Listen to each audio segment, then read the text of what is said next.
7 orang ahli parlimen hari ini mengelupu, minta nyawa. Kita pun tahu mereka ini antara orang yang begitu beria untuk memastikan bahawa pemilihan UMNO dapat diadakan segera.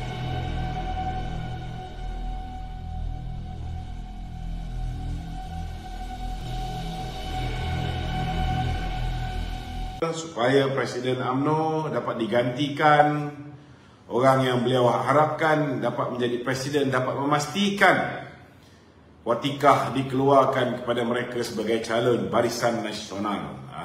Saudara, siapakah 7 orang ini?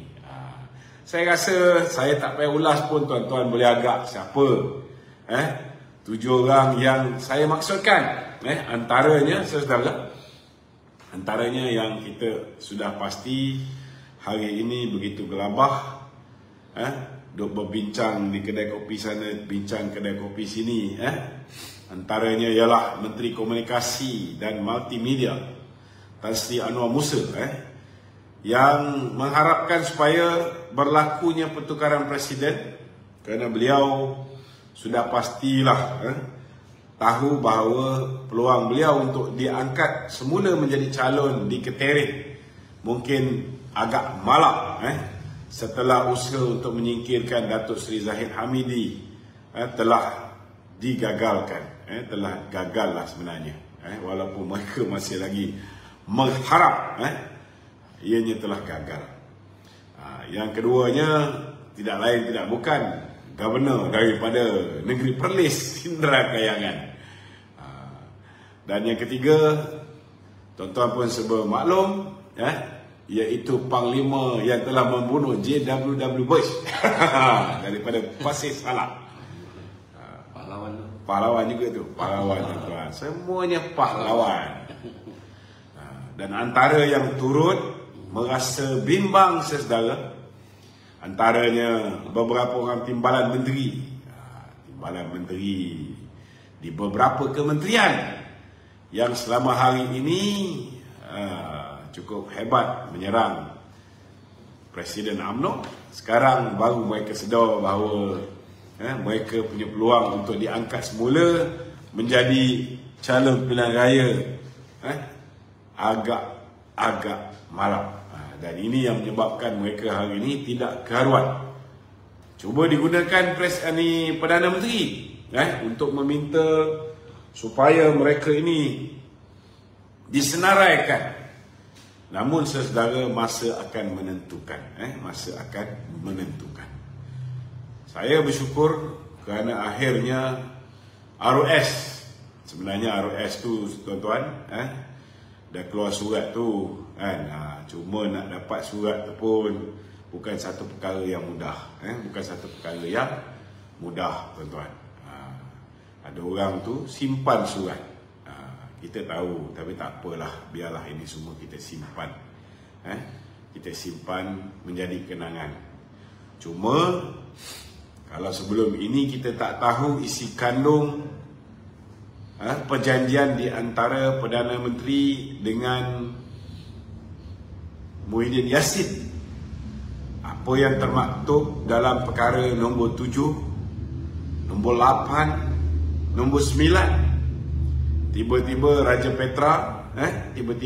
Petra, tuan-tuan, saudara, keluarkan perjanjian nombor 1, 2, 3, 4, 5, 6. Nombor 7 disembunyikan, nombor 8 disembunyikan, nombor 9 disembunyikan. Hari ini, saudara, kita dah tahu. Amat menyedihkan, amat menyedihkan, tergamak sampai menjanjikan sedemikian rupa. Tapi tak apalah, tak apa. Saya rasa lebih baik saya senyapkan saja isi kandung nombor 7, nombor 8, nombor 9. Agak-agak satu hari nanti perlu untuk kita keluarkan, baru kita keluarkan. Buat masa ni tak apalah. Demi perpaduan parti, kita serahkan kepada budi bicara Presiden. Sama ada nak hadapkan ke muka lembaga disiplin ataupun tidak, ini atas Presiden. Biarkan, biarkan. Sebenarnya saudara Raja Petra ni, saya pun kadang-kadang serba salah. Ni kawan lama. Tetapi kadang-kadang bila buat kerja untuk orang yang bayar dia ni, dia lupa kawan. Kawan sendiri pun dilipatnya.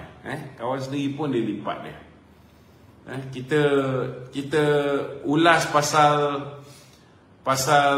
surat khabar yang memfitnah, mengatakan bahawa Tan Sri Syafiee dipecat. Itu pun dia buat live nak balun kita balik. Saya nak beritahu, saya explain bahawa Tan Sri Syafiee bukan dipecat. Tan Sri Syafiee hanya tidak handle kes SRC International di Mahkamah Rayuan. Itu saja. Dan saya beritahu Tan Sri Syafiee masih lagi handle kes 1MDB, masih lagi handle kes income tax, masih lagi handle kes pindaan, apa yang dipanggil, audit. Dia ada banyak kes yang dia kena handle. Peringkat awal kita nak letak Queen Council. Kemudian atas nasihat daripada peguam daripada Singapura, maka dilantiklah beberapa orang lain yang hari ini tuan-tuan sedia maklum, daripada syarikat Zaid Ibrahim dan Haji Hisham Teh.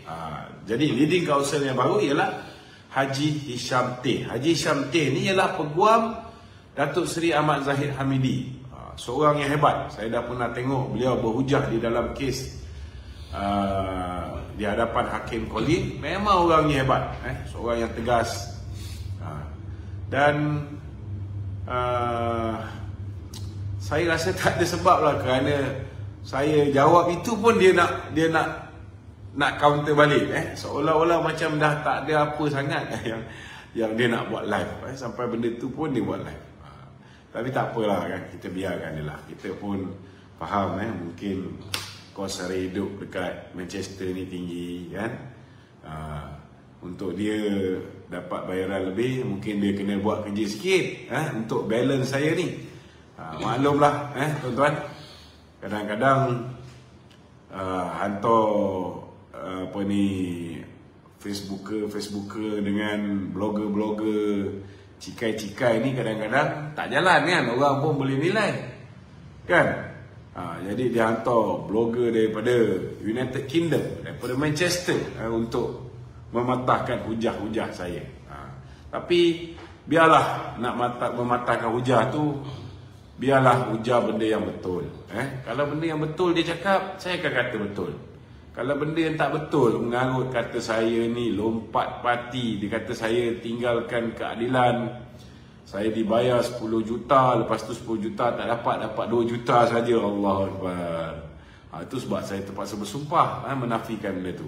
Lepas tu tuduh pula Datin Sri Rosmah gajikan saya setiap bulan. Ada je. Itu pun saya dah bersumpah. Jadi saya harap orang-orang yang dengar fitnah daripada Raja Petra ni kalau nak cek tentang diri saya ni bukan susah sangat. Bukan susah sangat. Boleh Google dalam internet. Tahun 2004 saya dipecat kerana saya berteguran berhubung dana yang diperolehi oleh Wan Aziza, Azmin Ali, Khalid Jaafar, Elizabeth Wong daripada George Soros. Mereka jumpa Soros pada penghujung 2003. Saya tegur dia orang.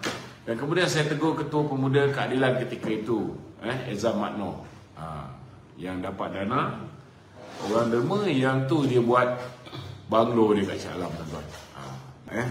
Kalau ikut perjanjian tu 1/8 ni sepatutnya memanglah Datuk Seri Hamzah Zainuddin ni sepatutnya diangkat menjadi timbalan Perdana Menteri. Tapi bila saya sebut nama Hamzah Zainuddin, Azmin Ali marah. Bila saya sebut nama Hamzah Zainuddin, Muhyiddin pun marah. Jadi ada kemungkinan besar saya rasa seperti mana jawapan Perdana Menteri sendiri. Dia kata pilihan raya dah dekat. Kita sangka baiklah, tak apalah kan. Kita sangka baik. Perdana Menteri sendiri kata pilihan raya dah dekat. Nak buat apa lantik timbalan Perdana Menteri. Jadi kita harap benda ni betul lah kan.